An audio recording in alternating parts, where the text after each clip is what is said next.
Freunde, Jungs und auch Mädels, seid gegrüßt, ich hoffe euch geht's gut. Ich freue mich auf jeden Fall riesig, heute mit euch dieses Projekt endlich durchführen zu können. Denn heute werden wir endlich das durchführen, was ich schon einige Zeit machen wollte, aber mir das Material fehlte. Und das angesprochene Material ist dieses Stück Leder, denn aus diesem Stück Leder werden wir eine neue Scheide machen. Das hier ist die alte, und zwar für dieses wunderschöne Messer. Und ich hoffe alle, oder zumindest alle, die das Video gesehen haben, erinnern sich noch an dieses Messer. Denn das Messer an sich haben wir auf jeden Fall schon mal in einem anderen Video restauriert. Denn vorher sah das Messer ungefähr so aus. Aber natürlich macht es nur wenig Sinn, das Messer an sich wieder hübsch zu machen, wenn die Scheide nicht mal mehr funktionstüchtig ist. Denn man sieht es hier sehr, sehr gut. Ich habe es auch schon in dem Video von dem Messer gezeigt, was bei der Scheide hier das Problem ist. Also der Knopf ist hier komplett an Altersschwäche erkrankt und, oh, ja, das seht ihr, und ist einfach abgefallen. Genauso wie die Verfärbung, das ist auf jeden Fall auch nicht mehr eine normale Farbe für Echtleder. Und außerdem fehlt hier noch diese Schlaufe, die quasi das Messer in der Scheide hält. Hier nochmal das Originalbild. Ich weiß, die Qualität ist schrecklich, aber nur damit ihr eine Idee bekommt, wie das Ganze denn im Finale wieder aussehen soll. Also die Originalscheide haben wir bisher quasi nur aufgehoben, um das gute Stück als Schablone zu benutzen, damit wir uns kein neues Design ausdenken müssen, sondern das von der Originalscheide einfach kopieren können. Und damit wir die Originalscheide, wie gesagt, als Muster benutzen können, müssen wir die natürlich erstmal auseinandernehmen, denn das Ganze ist eigentlich ein Stück Leder. Ihr seht hier hinten, das wurde nur umgefaltet und auf der anderen Seite halt zusammengenäht.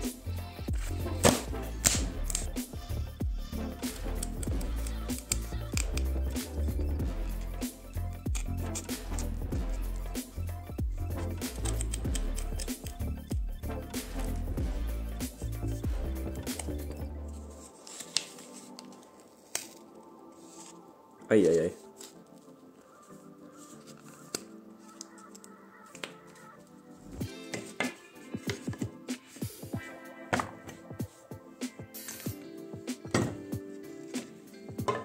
So, also ihr könnt euch denken, warum wir das Ganze jetzt gerade gepresst haben. Denn wenn das jetzt so ein bisschen flacher ist, können wir das Ganze deutlich besser als Schablone benutzen.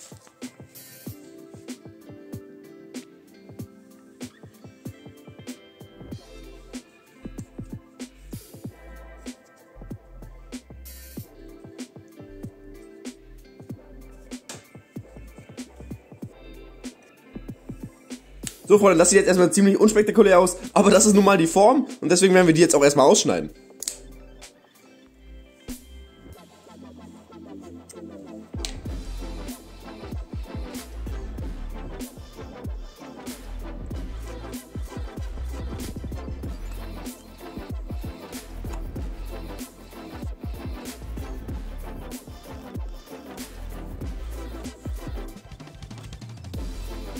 Ja Freunde, und das war jetzt auch schon der Teil, wo wir uns an dem Original orientieren können. Denn alles was jetzt folgt, also diese Gürtelschlaufe und diese beiden Straps, die dann das Messer in der Scheide halten sollen, die müssen wir jetzt beide quasi selbst designen. Denn wir haben natürlich ein Bild, aber die Maße haben wir natürlich nicht gegeben. Das heißt, jetzt werde ich auch mal ein bisschen nach dem Schema arbeiten. Lieber erstmal ein bisschen mehr dran lassen an dem Stück, was wir gerade abschneiden. Denn kleiner oder kürzer kann man das Stück auf jeden Fall immer noch machen. Aber wenn man einmal zu viel abgeschnitten hat, dann sieht es natürlich kritisch aus.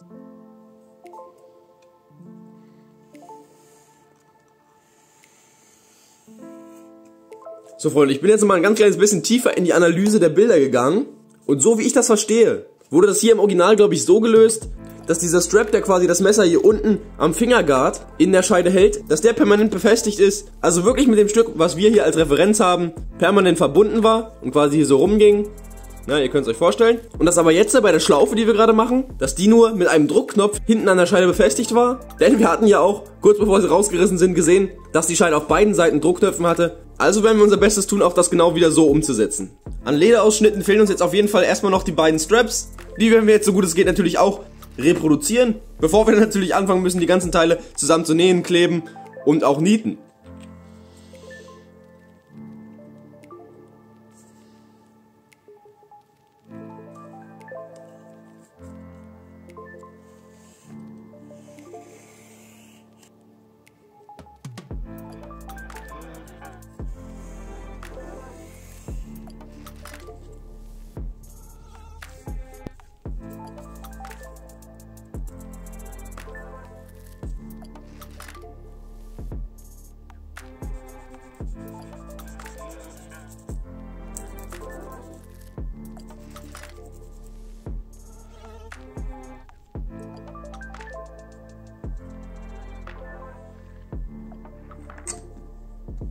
So Freunde, geklebt ist es. Wir werden das Ganze natürlich noch vernähen.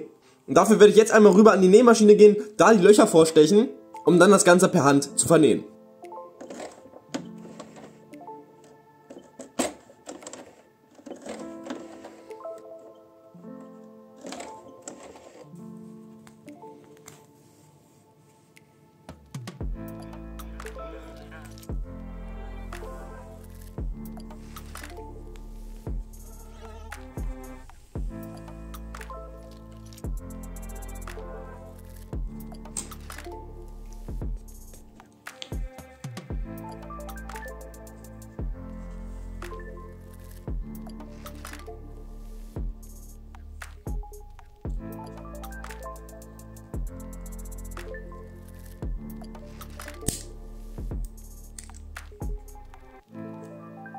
So, und um den unteren Verschluss jetzt zu vervollständigen, brauchen wir natürlich noch auf der anderen Seite den Knopf.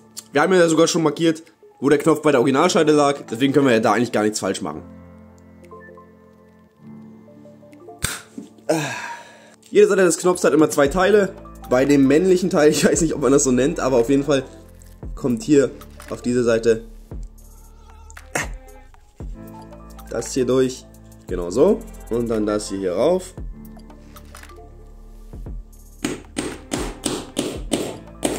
Perfekt, jetzt hält das. Abschneiden tue ich das hier.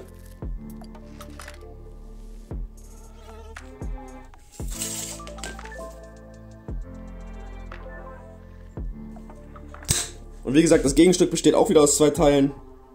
Einmal die glatte Seite natürlich und dann das gute Stück hier. Sehr gut, weitermachen müssen wir jetzt natürlich auf jeden Fall mit der Gürtelschlaufe. Da haben wir auch gesagt, dass wir die auch abnehmbar machen wollen, weil ich vermute, dass das Ganze genauso im Original war. Das heißt, dieser männliche Teil vom Knopf, den machen wir auch jetzt genau nochmal hier hin. Und die Gürtelschlaufe an sich kriegt natürlich den weiblichen Teil.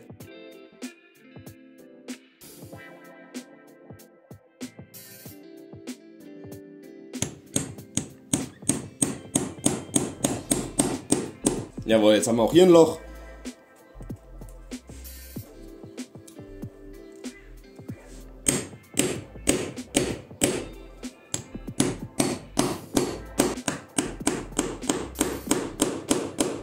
So Freunde, das funktioniert hier perfekt. Die Gürtelschlaufe können wir ab und an machen, wie wir lustig sind. Damit beim Abziehen jetzt nicht der ganze Druck immer auf dem Knopfteil hier lastet, werde ich kurz über dem Knopf hier nochmal eine kleine Naht ziehen, damit sie das Ganze so ein bisschen entlastet.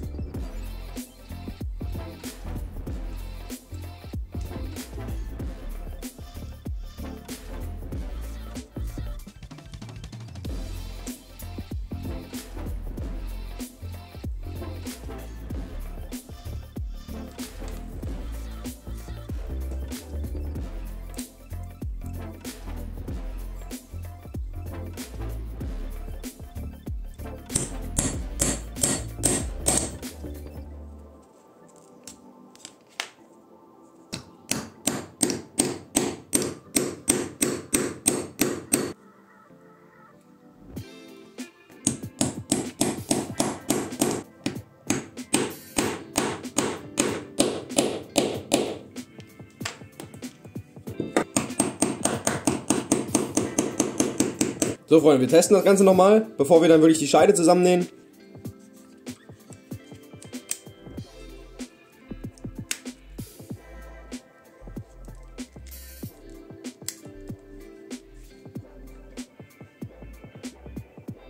Das sieht doch vielversprechend aus.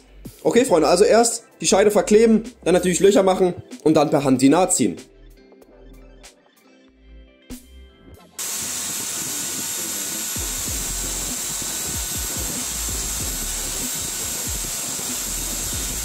So Freunde, nach dem Verkleben haben wir jetzt ganz kurz am Bandschleifer. Wir haben ja vorhin die Schablone benutzt, aber natürlich kann man nicht auf einen Millimeter genau das Ganze ausschneiden und dann auch noch ganz genau kleben. Aber jetzt nach dem Schleifen ist das Ganze auf jeden Fall auf einer Höhe.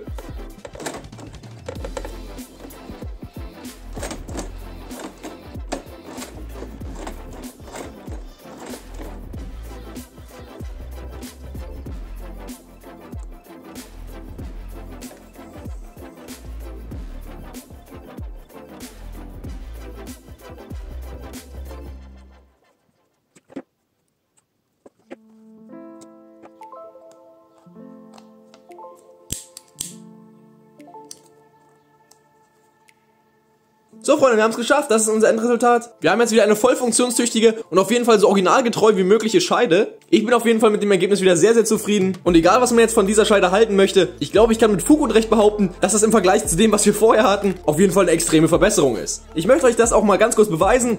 Bei der alten Scheide hält nicht und bei der neuen Scheide hält. Nachdem ich jetzt jeden einzelnen von euch zu 100% überzeugt habe, dass unsere Arbeit sehr gelungen ist, möchte ich jetzt aber wirklich noch von euch eure ehrliche Meinung hören. Also, ich würde mich riesig freuen, wenn ihr einen Kommentar da lasst und sagt, wie ihr das Ergebnis und natürlich auch das ganze Video fandet. Möchtet ihr mir noch irgendwas mitteilen? Habt Fragen oder habt sogar einen Auftrag für mich? Dann meldet euch liebend gern, entweder per E-Mail oder per Instagram oder lasst einfach einen Kommentar unter diesem Video da. In dem Sinne bleibt mir nichts mehr weiter zu sagen, außer ich hoffe, euch hat das Video gefallen. Ich wünsche euch noch einen wunderschönen Tag. Passt auf euch auf. Bis dann. Ciao! If